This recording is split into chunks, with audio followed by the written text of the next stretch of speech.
professor here named Richard Frost. And Dick was a good friend. He just died last year, I think, in close to 100, about 100. And his wife, Carol Frost, worked at Hartwick for decades. And she used to run a thing called the Catskill Poetry Workshop. And I spent a lot of time at the Catskill Poetry Workshop and here in Oneonta, so it's kind of fun to be back after decades. And I see the Black Oak is still here. I like bars. And the Autumn Cafe, it's still here too. But the next few diners on. Some things pass. Night wing over Metropolitan area after a painting by Yvonne Helene Jacquet. Wing of a blackbird, wing of a crow. If I seem a vulture sometimes, on the wing, adrift toward carrion, indistinct architecture of lost ambiance. The hydraulic whine and thud of the landing gear, absence of towers, moderate tremor of sheer and turbulence, no, not buildings. Only insistent light that props them up. Their corporeal bodies dissolved. Enormous emptiness, which itself is full of color, ghosts of light beyond emptiness, that which defines them, that which looms outside the frame, space between us, the pregnant darkness of our city, and a million tiny motives that oppose.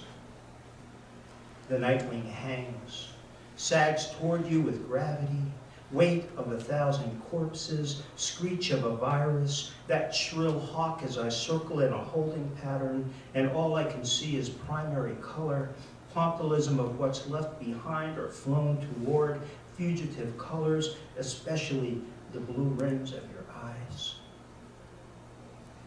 I lift or descend, and it seems the same. Proximity may as well be absence. Arrival means another place has been left behind, and I'm taking off or landing to deliver what support I can. We are two dark birds together, keeping raptors at bay, there, over the river.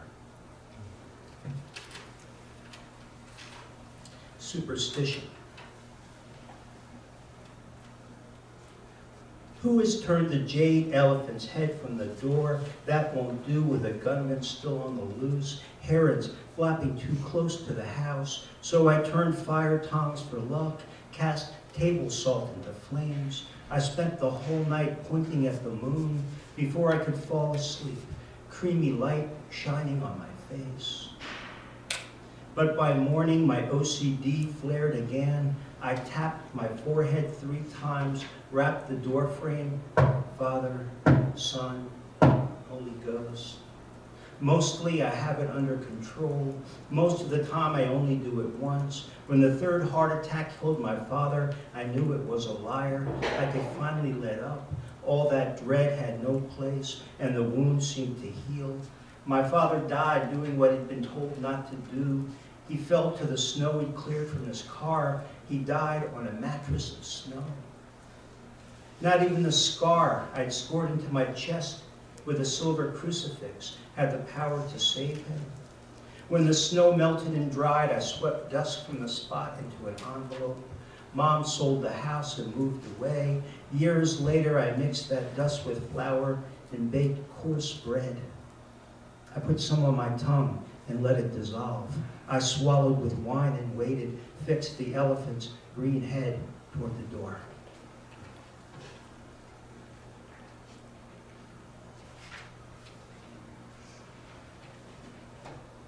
Best friends. Stretched through the narrow canyon of side yards, bedroom window to bedroom window, between oak limbs and over their parents' small gardens, herbs on one side, flowers on the other. Nylon string allows 2 girls to speak into soup cans and wish each other good night. It's summer, so daylight lingers gray and sad. In mottled skies beyond the ridge, they could hear the words better if they called out loud. A starling shakes itself dry on the lip of the bird bath, and in one of the similar houses, the parents are already drunk. One child's cat feigns interest for a moment, but soon goes back to sniffing at the chives and parsley.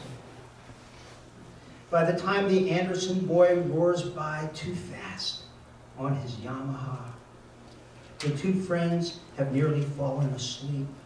The parents who are not loaded remember to make love. It has been a number of weeks since the argument about the property line and where the new shed would go. The girls are forbidden to speak with one another. But that's another story, one we won't be able to get to tonight. Instead, let's switch off the lamp and begin our wondering about how the girls managed the difficult feat, how they were able to unwind a line across that gulf, and how long its presence might remain a secret. These questions take their place in the catechism of goodnight. Is the door locked and the oven off? Has someone let in the cat?